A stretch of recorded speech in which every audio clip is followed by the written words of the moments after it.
CNN sent a reporter to a beach in Alabama to see whether people were voluntarily socially distancing and wearing masks and all of that, and talked to a few people about why they're not concerned. Take a look at this. I mean, everybody's got to go somehow. You know what I mean? You mean die?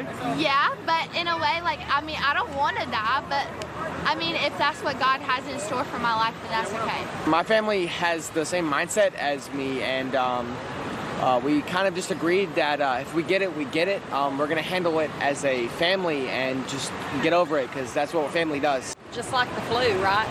Well, it's not just like the flu. It's far more contagious. Well, I know, but people die from the flu also. They do die from the flu. So, to me, that's just the way I look at it. Do you have any concerns about being at the beach with so many people with your children?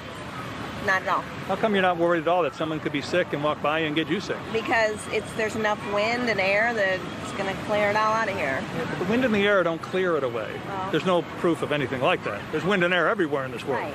Yeah. No, I'm not worried. Do you ever wear a mask? No. My wife and kids do. I don't. How come you don't?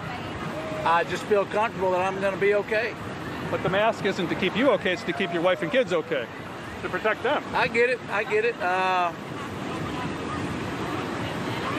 The survival rate is so high, I think... You're not worried about them getting sick because they're going to live? We're all going to get sick for something eventually. President Trump is part of this conversation. I mean, if he's not wearing a mask, I'm not going to wear a mask. If he's not worried, I'm not worried. The president. Yes, sir. Okay, so there's a mix of things there. Basically, we're going to be talking about misinformation in a bit, but this is just, this is what it looks like when people have been told for 2 months a whole bunch of just BS about how likely you are to get it, how deadly it is, all of that. And the people they look up to are being completely irresponsible, and so they too are being irresponsible. Yeah, I mean, just the cognitive dissonance with some of these people.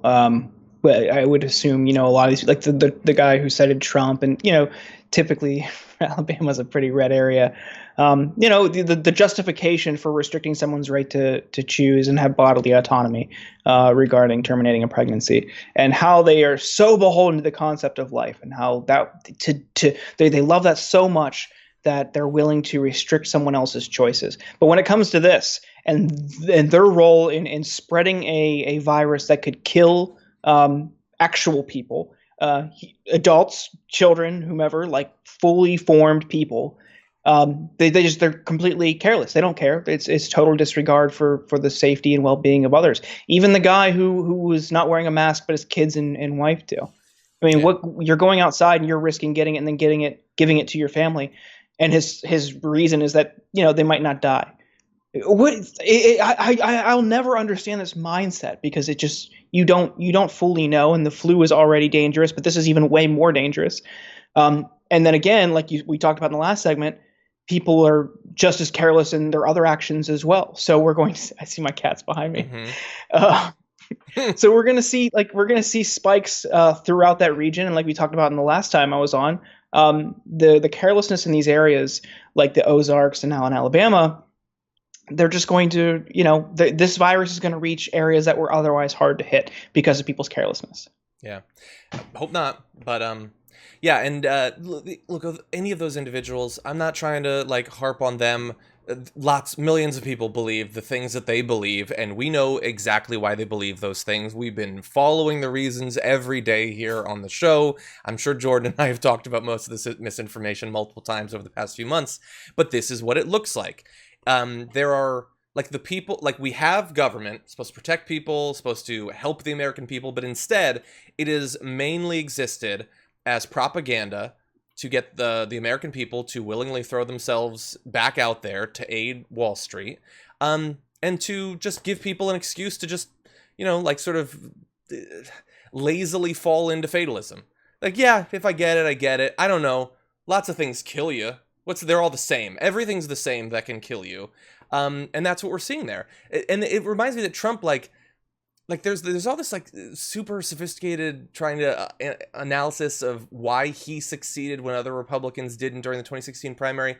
He's the guy that tells you all the hatreds and fears that you had were right.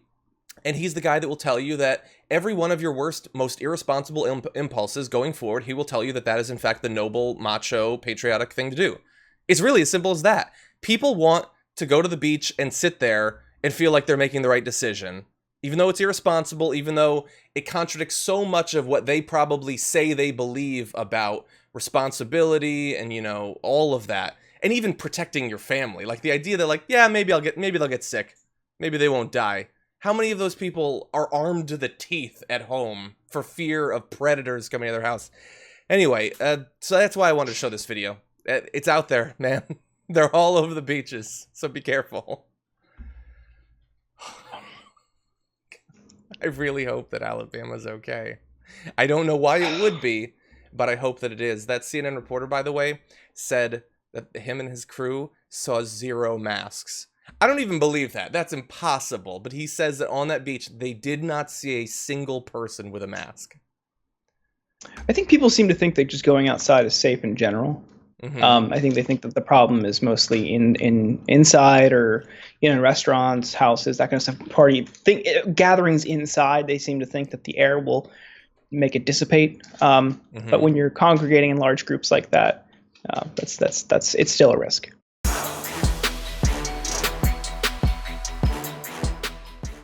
Check out the Damage Report podcast each day, wherever you get your podcasts, whether Pocket Casts or Stitcher or iTunes.